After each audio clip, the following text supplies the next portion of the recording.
Iran is presently the hero of the vast majority of people in the world. Oh, rubbish. And it's absolute the fact rubbish. That you can't see what a that. load of absolute Piers, nonsense. take your eyes off the posterior absolute of the nonsense. tiny part of the nonsense. world, which is the Western world. You think that Africa currently is with most Iran. of the world, you think Latin the rest of the world America is with Iran. You think the rest of the world China is with Iran. Yeah, Russia is with Iran. Russia, All China, the Arabs are with Iran. Russia, China, Take any your other nose out of the ass North Korea of the tiny number of people that you think are the world. They're not the world. The world is 8 billion people. We are witnessing the real-time implosion of the mainstream media's ability to control the narrative, and it is completely glorious to watch. Today, we are breaking down a catastrophic failure by Piers Morgan, who thought he could trap veteran firebrand George Galloway on the Israel-Iran escalation. Instead, Morgan walked right into his own trap, panicked, and resorted to playground insults when Galloway pointed out the sheer hypocrisy of defending the bombing of state TV stations. I'm your host, James Whitmore, and this is the Whitmore Brief. Before we roll the tape and watch Galloway literally take off his earpiece and walk off the set, make sure you hit that subscribe button right now so you never miss the hard truths the networks refuse to touch. Let's get into it. I hope he remembers you if he does get into the Prime Minister's seat. I'm frankly astounded that you did not ask him about the bombing of the Iranian state TV station just a couple of hours ago, the mass murder of tea ladies, technicians, journalists and broadcasters. I can't believe that you didn't know about that. And indeed, Professor Actually, I don't know about that. was... You've just told me that, so that's the answer to your question. I didn't know about it. I've been on air. Well, you really need to be better briefed. Well, you're okay, interviewing a guy that you're punting. You can have your views about that. This is in answer very to your important. question, I didn't know. So that's the answer to your question. Well, you should have known. Okay, well, you're a better journalist than me. You're a better broadcaster than me. I didn't know. Professor Marandi was in that building. I don't know if he's dead, but the story is that he was in that building to do an interview with you, and I very much hope that that is not true. And I very much hope that he is still alive. He told me that was true. He told me that he'd been told to leave, but had decided to stay and do the interview, in which all he did was call me a liar, a coward, and a genocide enabler. So you did know about the bombing of the Iranian TV station? No, there was no bombing going on when I interviewed him, obviously, or I would have stopped the interview. Piers, there's mass casualties. Yes, George. In the Iranian you asked me TV if I knew station. it was going on when I interviewed him. I didn't. Well, it's a disgrace that you did not know. Well, I didn't, or I would have stopped. Because you might have been able to ask. If I'd known, I would have stopped the interview, obviously. Well, this is going to grow and grow as an issue. Iran is presently the hero of the vast majority of people in the world. Oh, rubbish. And it's absolute the fact rubbish. That you can't see that. that. What a load of absolute Piers, nonsense. Take your eyes off the posterior absolute of the nonsense. tiny part of the world, which is the Western world. You think that Africa currently is with most Iran. of the world, you think Latin the rest of the world America is with Iran. You think the rest of the world China is with Iran. Yeah, Russia is with Iran. Russia, All China, the Arabs are with Iran. Russia, China, Take any your other nose out of the ass North Korea of the tiny number of people that you think are the world. They're not the world. The world is 8 billion people. Right. You're speaking for the little clique that leads a tiny fraction of fewer than 1 billion of the people of the world. So just to be clear, you cannot see beyond the end of your nose. As I suggested then, you want to put up as a defense for Iran that they're supported by China, Russia, did you mention North Korea?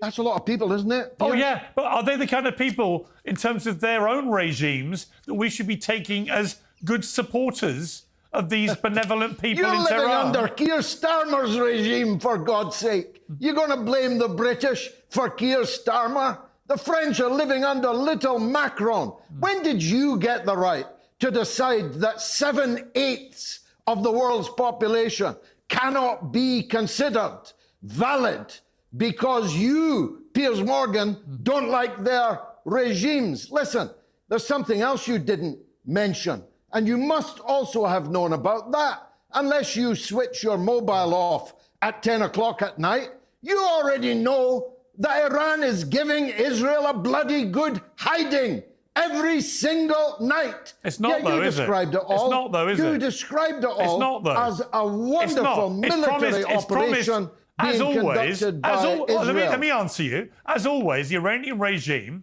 has put out apocalyptic statements about this will be the annihilation of Israel and everything. It's like it did the last time. And you know what happened last time? Nothing.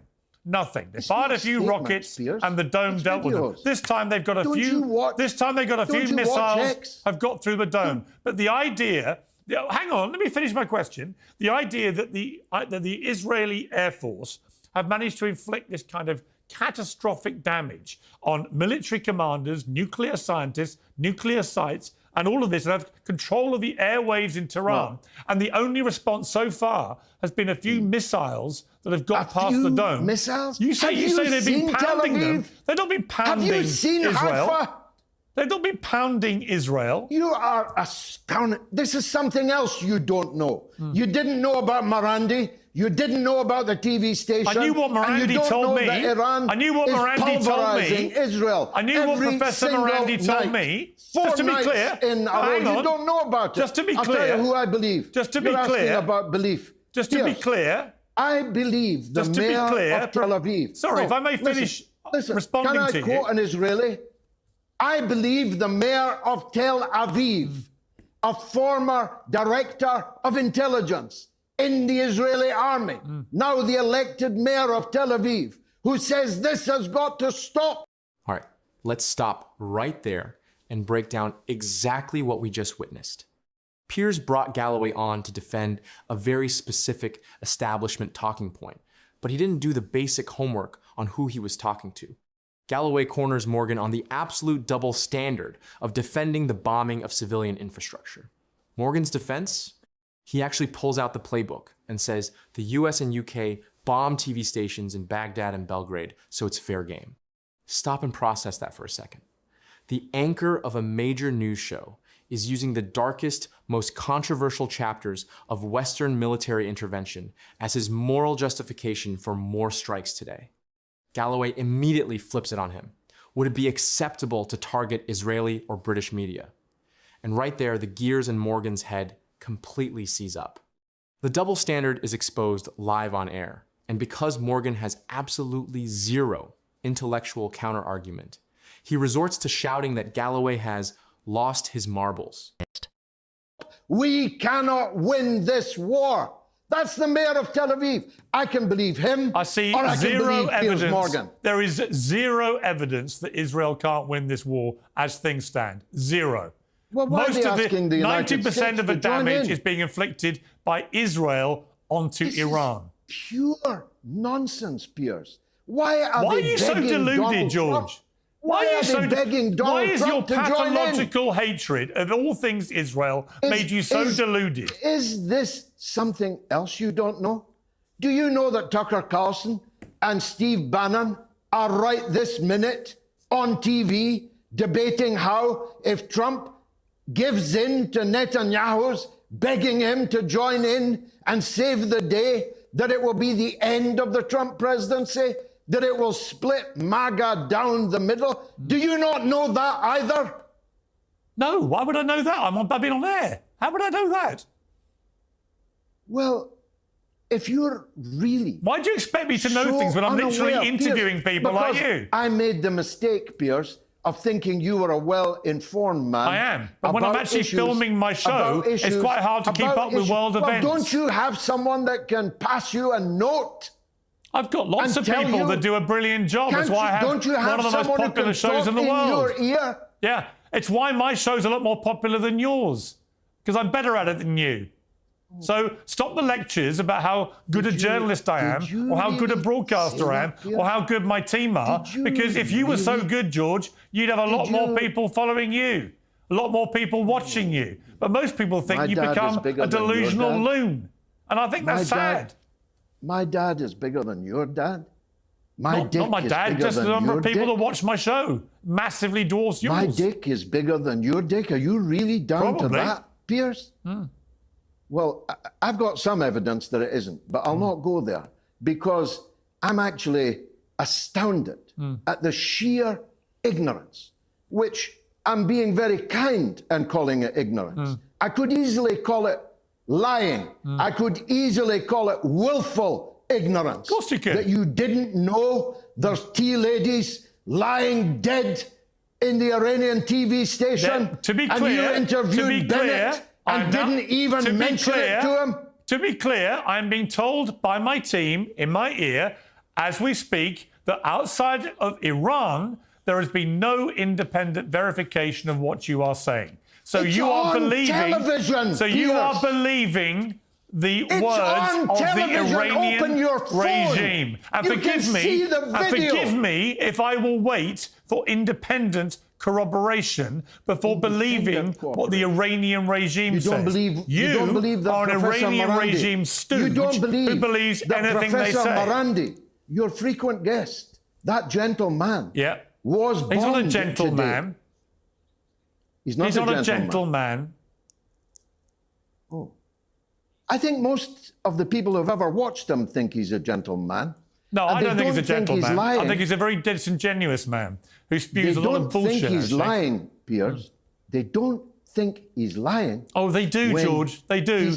They do. They think he's lying when he says he was bombed in the Iranian TV station today. He wasn't bombed. He was on air talking to me. What are you talking about? There's footage. How was he bombed and talking to me? On every media platform. He was talking to me. Of the TV station How on burning. earth was he being bombed Anyway, as listen, he talked Piers, to me? Complete nonsense, man. Piers, You're talking as nonsense. your dick is so much bigger than my dick, as your dad is so much bigger than my dad, and as your television program is so much bigger and better than mine, I'll say goodnight to you because I have rather more wholesome people. Oh, you're running to away. Talk to. Okay. No, I'm not running away, but I won't be coming back.